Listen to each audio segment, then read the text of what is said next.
ನಮಸ್ಕಾರ. ಜಿನಿ ನ್ಯೂಸ್ ವೀಕ್ಷಕರಿಗೆ ಸ್ವಾಗತ.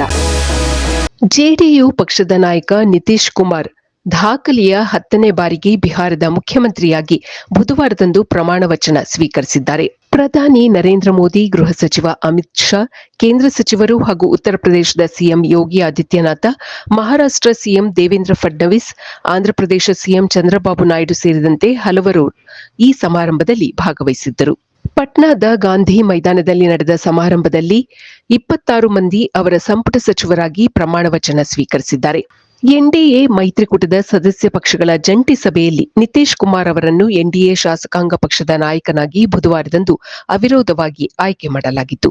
ಇದರ ಬೆನ್ನಲ್ಲೇ ಅವರು ರಾಜ್ಯಪಾಲ ಮೊಹಮ್ಮದ್ ಖಾನ್ ಅವರನ್ನು ಭೇಟಿಯಾಗಿ ನಿರ್ಗಮಿತ ಸರ್ಕಾರದ ಮುಖ್ಯಮಂತ್ರಿ ಸ್ಥಾನಕ್ಕೆ ರಾಜೀನಾಮೆ ಸಲ್ಲಿಸಿದರು. ಇದಕ್ಕೂ ಮುನ್ನ ನಿತೀಶ್ ಅವರನ್ನು ಜೆಡಿಯು ಶಾಸಕಾಂಗ ಪಕ್ಷದ ನಾಯಕನನ್ನಾಗಿಯೂ ಕೂಡ ಆಯ್ಕೆ ಮಾಡಲಾಗಿತ್ತು.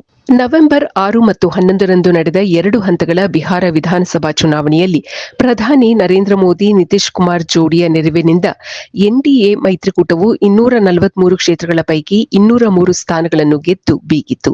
ಇತ್ತ ಕಾಂಗ್ರೆಸ್ ಆರ್ಜೆಡಿ ನೇತೃತ್ವದ ಮಹಾಗಠಬಂಧನ್ ಕೇವಲ 34 ಕ್ಷೇತ್ರಗಳಲ್ಲಿ ಗೆಲುವು ಸಾಧಿಸಿತು. ಇದು ಈ ದಿನದ ಸುದ್ದಿಗಳು.